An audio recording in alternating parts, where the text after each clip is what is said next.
Hello friends, कैसे हैं आप लोग। आज मैं बहुत ही ख़ास विषय पर चर्चा करने वाली हूँ जिसका नाम है कारक। ये कितने प्रकार के होते हैं, इनके प्रकारों की परिभाषा क्या है, उदाहरण क्या है, कारक की क्या क्या पहचान है आदि। अगर हमारा वीडियो आपको पसंद आता है तो लाइक करिए, सब्सक्राइब करिए और शेयर करिए ताकि इसका लाभ बहुत से बहुत लोग उठा सकें। चलिए देखते हैं आगे कारक किसे कहते हैं। कारक को हम इंग्लिश में केस भी कहते हैं। ठीक है, कारक की परिभाषा क्या होगी, देखते हैं। कारक क्या है? क्रिया से सीधे संबंध रखने वाले सभी शब्दों जो संज्ञा या सर्वनाम के रूप में प्रयोग होते हैं, ये उसे हम कारक कहते हैं। ठीक है, अर्थात कारक संज्ञा सर्वनाम शब्दों का वह रूप है जिसका सीधा संबंध क्रिया से होता है।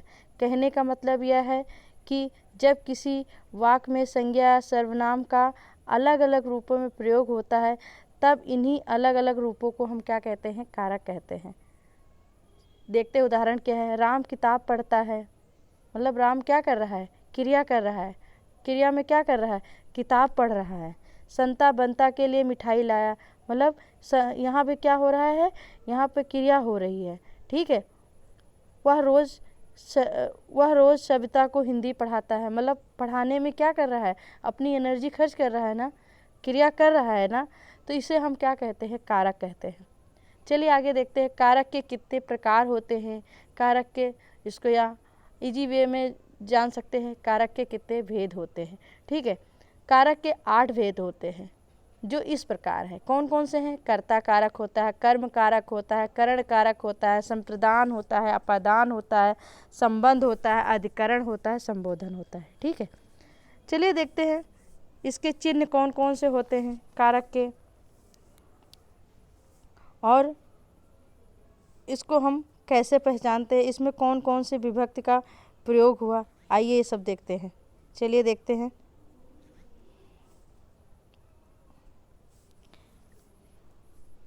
चलिए इन सभी कारक के चिन्हों और विभक्तियाँ क्या होती हैं कारक और चिन्हों को पहचानने के लिए और उसको जानने के लिए हम देखते हैं क्या होता है।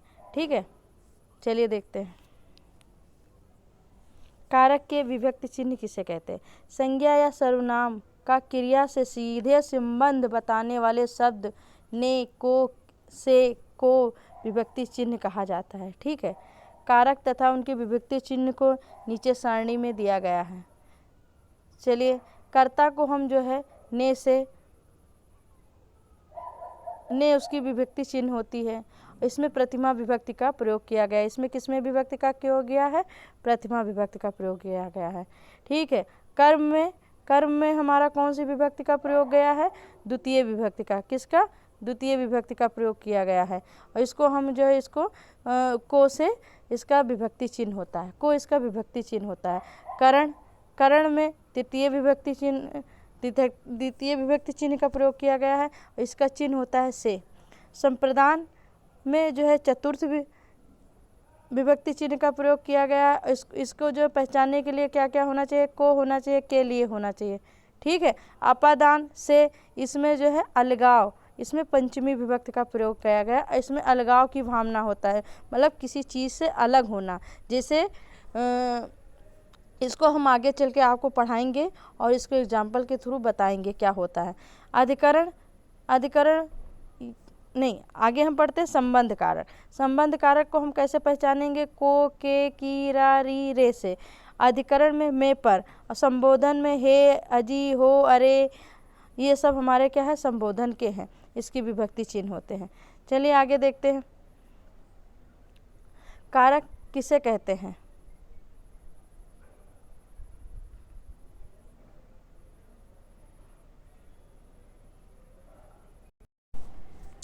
चलिए पहला कारक देखते हैं कौन सा है। पहला कारक हमारा है कर्ता कारक। ठीक है, इसमें क्या होता है? कर्ता कारक में क्या होता है? जहाँ पर कर्ता प्रधान हो वहाँ पर कर्ता कारक होता है। उदाहरण देखते हैं क्या होता है। राम भागा, या राम जाता है, या राम भगवान ने रावण को मारा। ठीक है, जैसा कि ऊपर उदाहरण से समझाया जा सकता है कि वाक्य में पूर्ण रूप से केवल और केवल कर्ता ही प्रधान है, अतः यहाँ पर कर्ता कारक होगा। और उसको हम पहचानेंगे कैसे? इसको लिंग, वचन और परिमाण मात्र में प्रथमा विभक्त कर्ता कारक होता है। ठीक है, चलिए देखते हैं। यहाँ पर राम क्रिया को सीधे तौर पर कर रहा है। राम जो है यहाँ पे व्यक्तिवाचक संज्ञा है और जो जिसका सीधा संबंध होता है, किससे संबंध होता है? क्रिया से, अतः राम करता हुआ। प्रथम उदाहरण में कोई विभक्ति चिन्ह नहीं है, इसमें सीधे दिया गया राम भाग रहा है, इसमें कोई विभक्ति चिन्ह जैसे ने। दूसरे वाले में राम भगवान ने रावण को मारा, मतलब यहाँ पे ने शब्द जो इसकी विभक्ति चिन्ह, उससे हमें पता चल रहा है कि यहाँ पे जो है कौन मार रहा है? राम जो है रावण को मार रहा है। ठीक है, प्रथम उदाहरण में कोई विभक्ति चिन्ह नहीं है, वहीं दूसरे वाक्य में ने शब्द विभक्ति चिन्ह है। विभक्ति चिन्ह का प्रयोग वर्तमान काल के वाक्य में कर्ता में नहीं होता है। ठीक है, समझे? अब हम सेकंड देखते हैं, कर्म कारक। कर्म कारक को हम को से उसका विभक्ति चिन्ह क्या है? को है। ठीक है, अब इसको देखते हैं। जहाँ पर कर्म प्रधान हो वहाँ पर कर्म कारक होता है। इसमें बताया क्या गया? किसी वाक्य में क्रिया जिस वस्तु, प्राणी, व्यक्ति इत्यादि पर हो रही है उसे हम कर्म कारक कहते हैं। सरल शब्दों में जिन पर कार्य का प्रभाव पड़ रहा हो उसे हम कर्म कारक कहते हैं। नोट कर लीजिए एक चीज़ और, हम आपको एक इम्पॉर्टेंट चीज़ बताना चाह रहे हैं कि बुलाना, सुलाना, जगाना, भगाना, कोसना, पुकारना क्रियाओं में कर्म कारक लगता है, ये इसके पहचान को है। ठीक है, पढ़ रहा है। जैसे राम ने सांप को मारा, जैसे गांव वालों ने डाकू को भगाया, राम ने बिल्ली को पीटा, माँ बच्चे को सुलाती, ये सब जो है इसके किस कर्म के जो है उदाहरण होते हैं। प्रथम उदाहरण में कार्य मारा है लेकिन कार्य सांप पर हो रहा है, अतः सांप यहाँ पे कर्म कारक है। कर्म कारक का विभक्ति चिन्ह को है, आप ये समझ गए हैं। ठीक है, तीसरा क्या है? करण कारक। इसको पहचान से के द्वारा से समझा जा सकता है या साधन के रूप में प्रयुक्त होता है। ठीक है, वाक्य में चलिए देखते हैं क्या है करण कारक। वाक्य में संज्ञा के जिस शब्दों से क्रिया के करने के साधन का बोध होता है उसे हम करण कारक कहते हैं, अर्थात जिन वस्तु या साधन से कार्य को संपन्न किया जाता है उसे हम करण कारक कहते हैं। ठीक है, नोट करने वाली एक बात यह है कि जहाँ पर अंगी का विकार लक्षित हो वहाँ तृतीया होता है, ये हमने पढ़ा है। मतलब इसको नोट कर लीजिए, जहाँ अंग विकास जैसे उदाहरण मिले वहाँ पे करण कारक होता है। और उसमें ये भी पूछ सकता है करण कारक में कौन सी विभक्ति है, तो वहाँ पे हमारा तृतीय विभक्ति। उदाहरण क्या है? मोहन ने सांप को डंडे से मारा, यहाँ मोहन डंडे की सहायता से सांप को मार रहा है, अतः डंडा इस वाक्य में करण कारक है, अतः यहाँ पर जो है करण कारक होगा और इसकी विभक्ति चिन्ह क्या होगा? इससे। ठीक है, साथ में यह योग से तृतीय विभक्त कारण कारक का प्रयोग होता है। जैसे एक उदाहरण और देख लीजिए, पिता पुत्र के साथ आता है। ठीक है, ये सब हमारा क्या हुआ? करण कारक हुआ। आगे देखते कौन सा है हमारा? संप्रदान कारक। संप्रदान कारक क्या होता है?